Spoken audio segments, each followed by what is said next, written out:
On our broadcast tonight, dangerous talk. The leader of Iraq visiting New York makes startling claims about an ISIS plot to attack the U.S. and Europe, and it triggers quite a scramble. As tonight we get a first-hand look at the results of those U.S. airstrikes. Inside the manhunt for a suspected cop killer and sniper, tonight our exclusive look as we go along with the search house to house and into the woods. Dream jobs, how these women took the leap out of the rat race and into a profitable life doing what they love. And the captain. Tonight, our exclusive conversation, the farewell interview with Derek Jeter on the night of his last game in Yankee Stadium. And you don't have to be a Yankee fan to appreciate a guy who has played it right. Nightly News begins now. From NBC News World Headquarters in New York, this is NBC Nightly News with Brian Williams. Good evening. The new prime minister of Iraq, on the job only 6 weeks, learned the hard way today that words have consequences. He made a comment to reporters here in New York today that caused a flurry of activity in American cities and across the Atlantic to Europe. He said he'd been told of a plot by ISIS to attack subways here in the U.S. and in Paris. He was quoting his own Iraqi intelligence. And because this comes during U.S. airstrikes in Syria and Iraq and a heightened alert status already, U.S. officials were forced to immediately scramble into action, and they ended up spending much of this day assuring American citizens they were, in fact, safe. It's where we begin tonight with NBC's Kate Snow. Enhanced security today at New York City subway stations after the Iraqi prime minister said his country had uncovered a plot involving ISIS fighters from America and France. Asked if the plot was imminent, he said he wasn't sure. But virtually every major U.S. law enforcement and intelligence agency, from the FBI to the CIA, came out quickly and emphatically, saying they had no evidence of any such plot against the U.S. From the U.S. intelligence community's perspective, there simply is nothing in the near term from this threat that is truly credible. In New York City, Chicago, and Washington, D.C., officials scrambled to issue statements assuring Americans their cities are safe. The governor of New York traveled to Manhattan to make a show of riding mass transit. We believe that our state of preparedness is higher than it has ever been since 9/11. We joined New York City's mayor and police commissioner on the number 6 train. Mr. Mayor, there are no security checkpoints going into the New York City subway system, so how can you assure the public that you're protecting against any threat? You may be asked to open your bag. You may find that there are some spot checkpoints set up, but until we have something we believe is credible, we're not going to use all the measures we might use if we were to have a credible threat. FBI Director James Comey said today the terror threat to the U.S. is about the same today as it was last week. But he also said ISIS is still a worry. We believe they are looking to try to do something in the U.S., he told reporters, which is what has many Americans on edge. Some analysts have pointed out that perhaps Iraq would have incentive to talk and spread word about terrorist threats, because if the American public is more concerned, the theory goes, then perhaps they'll be more supportive of U.S. military action taking place against ISIS. Brian. Kate Snow at a subway stop in Manhattan. Kate, thanks. And meantime, this U.S.-led coalition pounded away again today at a fresh set of ISIS targets in both Iraq and Syria, with the new promise of more air power on the way from the British. Our team is on the ground tonight on both fronts. Richard Engel on the Syrian border and Bill Neely in northern Iraq. First to Richard to start us off. An alleged ISIS oil refinery destroyed by an American airstrike. One of at least 41 bombings against ISIS in Syria in 24 hours. But ISIS isn't stopping. A website backing the group released video claiming to show ISIS fighters firing heavy weapons at the Syrian town of Kobani. It's home to 400,000 Kurds. If Kobani falls, there'll be a humanitarian disaster. These refugees from Kobani are determined not to let that happen. They fled into Turkey, but now they're lining up to go back. These men have decided that now is the time to fight ISIS. While the U.S. is carrying out airstrikes, they want to be the boots on the ground. And many of them don't expect to survive. I'll fight the terrorists with a knife, with my hand, says this man.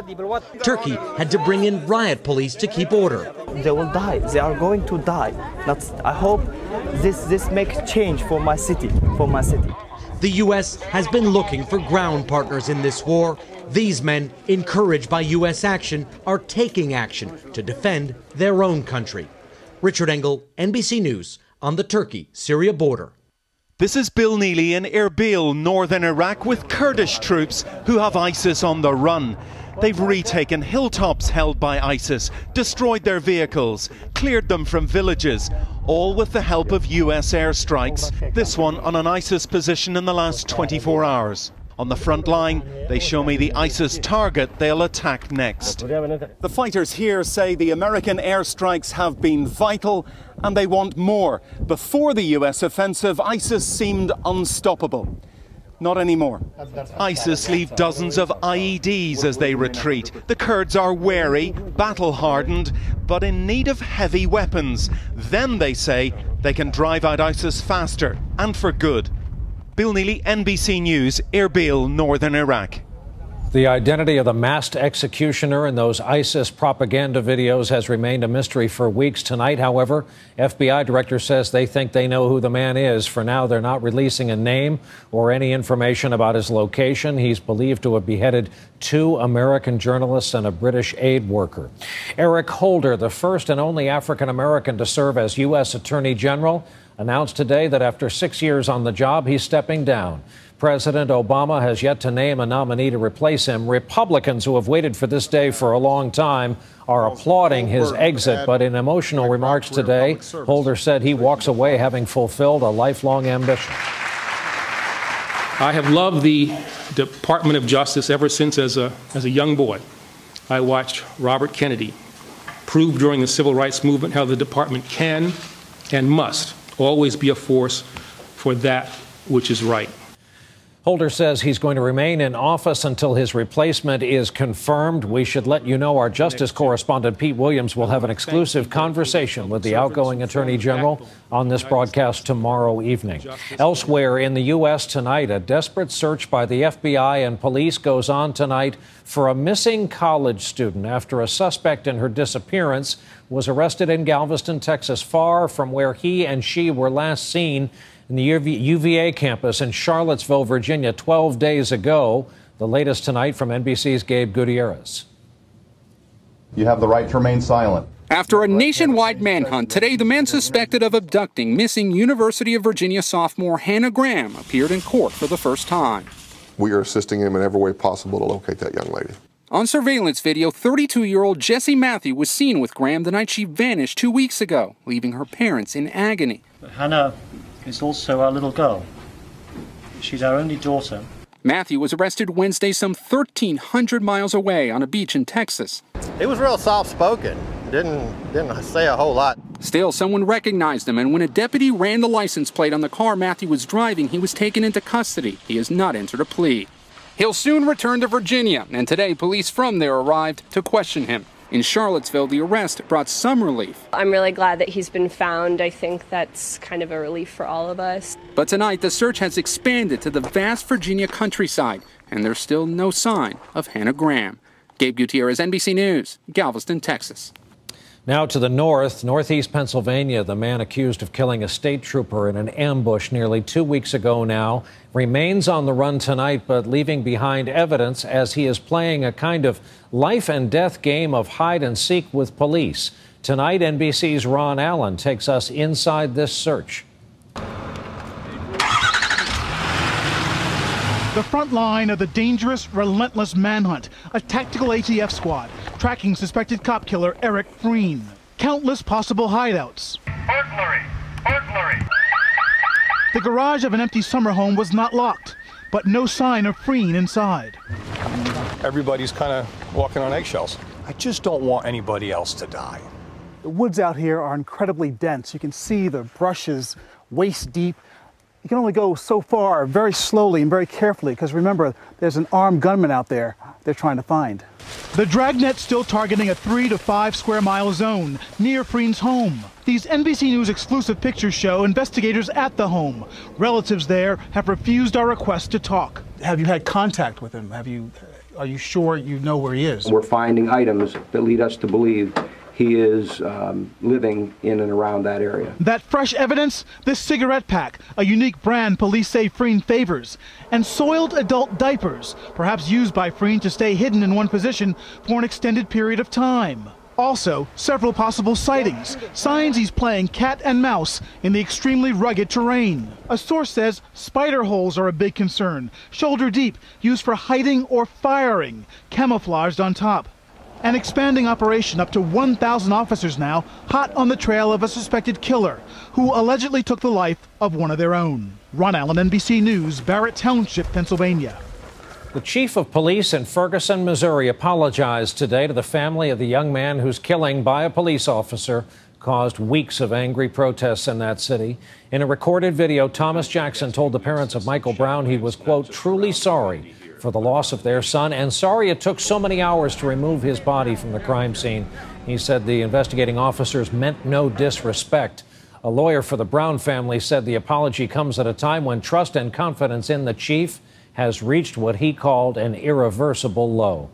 Still ahead for us tonight, farewell to the captain. Our exclusive interview with Derek Jeter as his home crowd, and for that matter, all of baseball, says goodbye to the future Hall of Famer. And later, take this job and love it. It's not hard if you're a softie for a face like these. Shortstop, number 2, Derek Jeter, number 2. Tonight, not far from here, there will be an emotional gathering in the Bronx, provided the weather cooperates. This will be the last home game for one of the greatest players in the game, one of the greatest of all time. The captain of the Yankees, number 2, as you heard, Derek Jeter. Baseball fans in their 20s have never known another Yankee shortstop in their lifetime. Yankee fans in their 80s can say they saw DiMaggio and Gehrig and Mantle, and now Jeter. I always wanted to be a shortstop for the Yankees since I was 4 years old, and been fortunate to do it. But everything that comes along with it wasn't part of the dream. I mean, it's all icing on the cake. If the old place was the house that Ruth built, then this Yankee Stadium is most certainly the one that Jeter built. And on a crisp autumn day, as much as he'd prefer to be heading for the playoffs, Derek Jeter instead is giving thanks as he heads for the exit. I'm very appreciative of how the fans have treated me, how the people of New York, and especially this season, even going to opposing ballparks. The whole situation has been surreal to me. Standing ovations at all the visiting ballparks for the man the commissioner says has honored the game simply by playing it. It's hard to be a saint in this city, but over the past 2 decades, if you don't count the sports pages, Derek Jeter has largely stayed out of the papers, in stark contrast to the ugliness unraveling in the NFL. A rare, kid-friendly, parent-friendly athlete who has learned how to be a leader. I learned something from watching Mr. Torre for all these years. You always hear the phrase, you treat everyone the same. Well, that's not correct. You treat everyone fairly. You got to try to be the same every day. I mean, you don't come and hold your head up high when things are going well, and then when things are going bad, you find a way to hide. Leadership, I don't think, is something that's appointed. I think it's something that's earned. You've had so much success, yet you always call this a game of failure. Why is that? You fail 7 out of 10 times, people think you're great. So it's definitely a game you have to learn to control your emotions, and I'm still trying to do that. Hit toward the hole, Jeter backhands from the outfield grass. On the field, he has given his all. We have seen him flip and dive and go down, but we've only been able to see what's on the field because that's the way he has wanted it. I have always drawn the line between what I do as a career and my private life. I think once you open that door and you share everything with everyone, there's no closing it. You have to keep something special, and for me, my private life is what I like to keep special. Here's the kid, Derek Jeter, hunting for his first major league hit and sends a base hit into left. His fans know his highlight reel by heart, and they know his stats, the numbers he's racked up that will allow him to walk into the Hall of Fame. All-time Yankee hit leader. 5 World Series rings, 14 All-Star games, and now he gets to write the rest of the story. First and foremost, I want to rest. I don't want to have a schedule. I've been doing this professionally for 23 years, and I've been playing baseball since I've been 4 or 5, so I really haven't had much time off. I'm not complaining, but I'm looking forward to having some time off. I've been asked by many people to ask if your future will ever include a Mrs. Jeter. Yeah, of course. I look forward to having a family. You know, I just don't think personally I would have been able to juggle a family and my career at the same time because, you know, I put a lot of work, a lot of time, a lot of effort into my career. I have the utmost respect for these guys that are able to do it. You know, missing their kids' birthdays and not being able to see them play T-ball or summer ball and missing a lot of time. I just don't think I would have been able to juggle that. So it's another reason why I feel as though now's the time. I mean, I want to have a family. Who knows when it's going to be, but I look forward to it.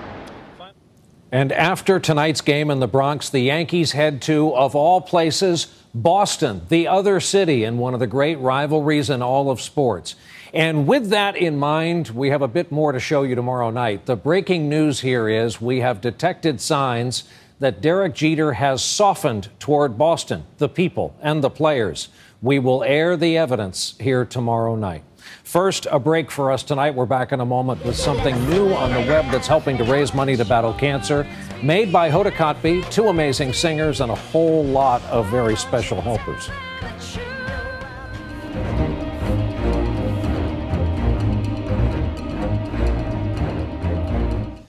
3 New York City firefighters died on the same day this week, all 3 within hours of each other, but none of them died as the result of a fire. All 3 were delayed casualties of 9/11.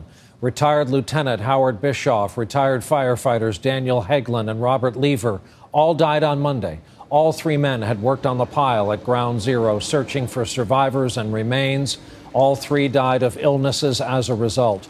343 New York City firefighters died on 9/11 after going into danger. Now 92 more have died from the dangers that were unleashed in the environment. The city says 850 first responders are currently being treated for World Trade Center-related cancers. As soon as this video hit the air on the Today Show this morning, tens of thousands of dollars in donation money came rolling into the American Cancer Society. Hoda Kotb, who in her own life found music to be some of the best medicine when she was fighting cancer, teamed with Cyndi Lauper and Sarah Bareilles for a mashup of 2 of the singer's biggest songs, Cindy's True Colors and Sarah's song called Brave. They created Truly Brave.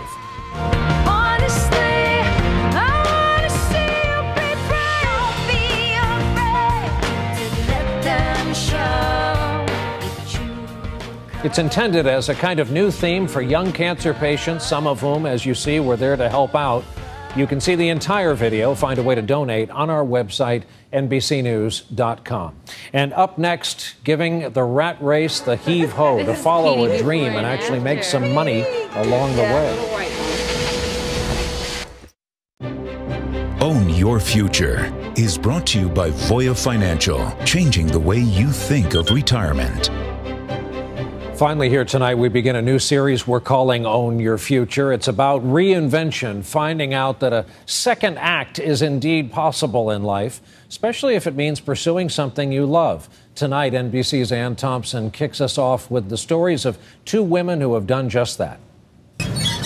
Linda Wake's career has gone to the dogs by design. I wasn't ready to completely retire, but yet I needed the change. The general manager of a Bloomingdale's in Virginia, Wake's left to combine her 30 years in retail with what she loves. We're going to let you jump. Thank you so much. She bought a pet store that today employs 6 people and turns a profit. When people ask me about it, I do get all smiley because it's my store, and I'll say it's my store. Monique Greenwood figured out her recipe for success 13 years ago. Then editor-in-chief of Essence magazine, she came home to the Brooklyn bed and breakfast she ran on the side to realize she was jealous of her guests. Because what they were doing for themselves, I wasn't doing for me. And you cannot give if you have an empty cup. Good to meet you. Greenwood chose innkeeping and built the Aquaba B&Bs. These hands are making breakfast. These hands may be making beds. These hands are writing bills. Today, there are more than 9 million women-owned businesses, a number that's tripled in 30 years. It is a longer, more financially responsible life. And if you're not in charge of it, it's going to be pretty rough. What's the toughest thing about going out on your own? Getting over the fear of failure. It hasn't all been success, but today Greenwood and her husband own 4 inns. How's your tummy? And Wakus is thinking about what's next. Every day when I make a decision, there's a little bit of something I learned in the past. Look at that. All to secure her future. Ann Thompson, NBC News, Brooklyn. And that is our broadcast for a Thursday night. Thank you for being here with us. I'm Brian Williams. Of course, we hope to see you right back here tomorrow evening. Good night.